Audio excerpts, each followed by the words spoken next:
I uploaded my book to Google's Notebook LM and it created the following video overview. Enjoy. And for the full book, visit www.toxicavenger.marketing. All right, forget everything you think you know about business school. Forget the Silicon Valley gurus, forget the Fortune 500 case studies. Today, our masterclass in marketing, branding, and pure, scrappy entrepreneurship comes from let's just say, a very unusual place. Our teacher is a hideously deformed creature of superhuman size and strength. Yep, the first superhero from New Jersey, the Toxic Avenger. And look, this wasn't some forgotten flick that nobody saw. Even a powerhouse like the New York Times had to weigh in on it back in '86. They basically said, okay, yeah, it's trash, but it's funny trash. They saw that under all the slime and cheesy special effects, there was something different. Something with a bizarre charm you just couldn't ignore. And that's the big question, isn't it? I mean, how can a movie studio famous for, crushing heads with fruit possibly hold the secrets to business strategy? Well, it turns out that the controlled chaos inside Troma Studios was actually the perfect breeding ground for some seriously effective and seriously unconventional business lessons. Okay, so here's where the genius really starts. Troma didn't just sell movie tickets, they built an entire world. Lesson number 1 is all about creating a brand so strong, so immersive, that your customers stop being customers and they start feeling like they're citizens of a place called Tromaville.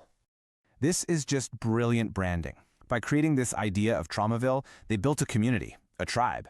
You weren't just a consumer, you were on the Troma team. It made the whole thing feel super accessible, like you were part of an inside joke. Every single piece of mail, every fax, started with, "Greetings from Tromaville." It just hammered home this idea that this was a real place, and you belonged there. And this whole inclusive culture, it was built on one simple, hardcore rule from co-founder Lloyd Kaufman. You never say I. It was always we. In fact, saying I in Tromaville was treated almost like a crime. It sounds small, but that one little rule created this deep sense of a shared mission. It sent a super clear message. We're all in this together. And that team culture was absolutely essential because Troma was running on what they called Velcro budgets. I mean, they couldn't even afford shoestrings. This constant lack of cash forced them to become absolute masters of the hustle. They turned being resourceful into a literal art form. This was the mantra that drove their entire operation. It's so simple, right? Just be bold enough to ask for what you need. The worst thing that can happen is someone says no. And this exact principle is how they managed to get a massive Hollywood-level explosion for literally $0. Just look at how this breaks down. It's not just a crazy idea, it's a brilliant business move. So Troma needs a huge explosion but has no money. They go out and find a town that has a problem, a vacant house they need to demolish. Troma doesn't ask for a handout, no. They pitch a perfect win-win. Hey, let us blow up your house for our movie, and your local fire department gets a free real-world training exercise. Troma gets their epic shot, the town saves money. That's a masterclass in creating value from nothing. Troma also got the power of cheap merchandise, what they called schwag. We're talking t-shirts, stickers, but for them, this wasn't just for fans. It was a form of currency. Need to convince a diner owner to let you film there overnight? Give him a box of t-shirts. Need 100 extras for a 12-hour shoot? You pay him with a stale bagel and a hand.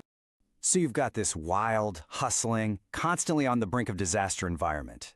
How in the world do you manage that? Well, Troma's approach was a total paradox. They fully embraced the madness, but they anchored all of it with a few unbreakable rules. Okay, so Troma was legendary for throwing young, totally inexperienced people into the deep end with massive responsibilities they were nowhere near qualified for. It was a true trial by fire. And yeah, most of them would quit, totally broken. But the 10% who survived, the ones who figured out how to get it done, they got the best hands-on education you could possibly imagine. It was like one person said, film school on steroids. But how did they keep that whole sink or swim thing from just becoming, well, total anarchy? The answer was actually pretty simple. It all came down to a set of rules, all anchored by one single, incredibly important number. These were the 3 non-negotiable rules.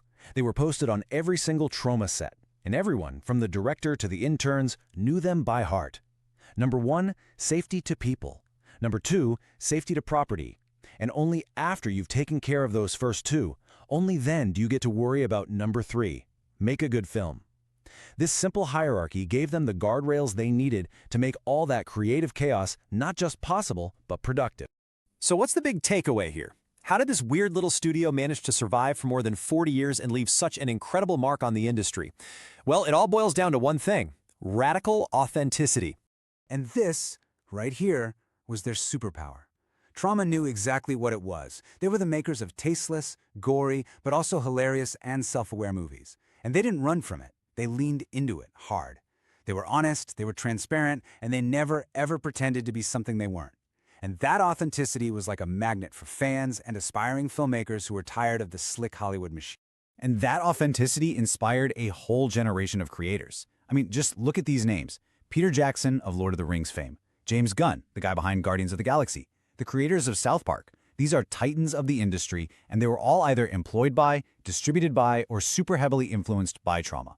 It's a truly mind-blowing legacy that proves that an authentic vision, no matter how strange, can have a massive, massive impact. You know, the most valuable lessons don't always come from polished case studies or those best-selling business books. Sometimes, the best insights are hiding in the weird, the overlooked, the stuff everyone else dismisses as trash.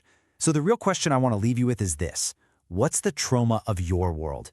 Who's the unconventional player that's breaking all the rules? And what could you learn from their hustle, their culture, and their absolute refusal to be anything but themselves?